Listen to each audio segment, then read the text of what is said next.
बाप लेकीला सोडून अजित पवारांसोबत चला असा प्रस्ताव राष्ट्रवादीकडून पवार गटाच्या खासदारांना होता अशी माहिती सूत्रांकडून मिळते। हिवाळी अधिवेशनाच्या वेळी सुनील तटकरेंनी हा प्रस्ताव दिल्याचं सूत्रांनी म्हटलंय। सुप्रिया सुळे सोडून इतर सर्व खासदारांना हा प्रस्ताव होता असं सूत्रांनी माहिती दिली आहे। बाप लेकीला सोडून अजित पवारांसोबत चला असा प्रस्ताव पवारांच्या खासदारांना दिला असल्याची माहिती सूत्रांनी दिली। तर दिल्लीमध्ये संसदेचं हिवाळी अधिवेशन सुरू असताना तटकरेंनी हा प्रस्ताव दिला होता। प्रस्तावावर सुप्रिया सुळे तटकरेंवर संतापल्याची ही माहिती आहे। तर सुप्रिया सुळेंनी प्रफुल्ल पटेल यांना फोन करून या संदर्भात नाराजी व्यक्त केली आहे। असा विचार येतोच कसा असं म्हणत सुप्रिया सुळेंनी तटकरेंबाबत पटेलांकडे नाराजी व्यक्त केली आहे। अजित पवारांसोबत जाण्याचा प्रस्ताव शरद पवारांच्या खासदारांनी फेटाळल्याची ही माहिती आहे। तर सुनील तटकरेंनी दिलेल्या प्रस्तावामुळे शरद पवार गटात नाराजी असल्याची ही चर्चा आहे। दरम्यान आम्हाला तटकरेंकडून कोणताही प्रस्ताव आलेला नाही असं खासदार अमर काळेंनी स्पष्टीकरण दिलं। आम्हाला ऑफर मिळालेली नाही, आमच्याशी कोणत्याही प्रकारची चर्चा झाली नाही असं निलेश लंकेंनी सुद्धा म्हटलं। अशा पद्धतीचा कुठला संपर्क शरद पवारांच्या अजितदादांच्या राष्ट्रवादीकडनं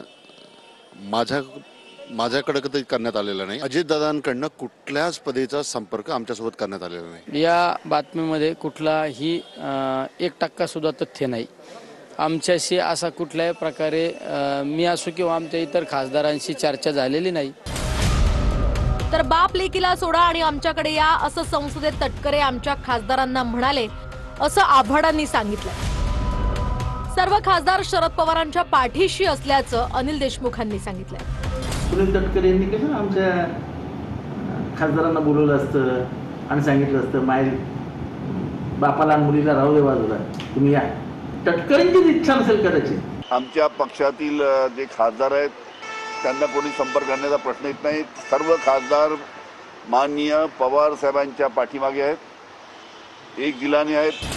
तर अजित पवार काही बोलले, तटकरेंनी ऑफर दिल्याची माहिती आहे, बाकी या संदर्भात मला काहीही माहित नसल्याचं रोहित पवारांनी यावर म्हटलं।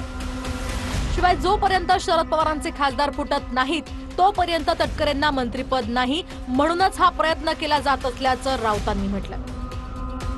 अभी स्टेटमेंट कौन दे रहा है तो तटकरे साहब दे रहे हैं। तो अभी हमारा लोगों का ऐसा कहना है कि वो जो पक्ष है उसके प्रमुख अजित दादा है, लेकिन अगर आप डिटेल में जाओ तो ऐसा पता चल रहा है कि उस पक्ष में तटकरे साहब का ज्यादा चलता है। जोपर्यंत खासदार फुटत नाहीत, पवार साहेबांचे खासदार फोडले जात नाहीत तोपर्यंत अजित पवार गटाला केंद्रामध्ये मंत्रिपद मिळणार नाही आणि हे मंत्रिपद प्रफुल्ल पटेल यांना हवं।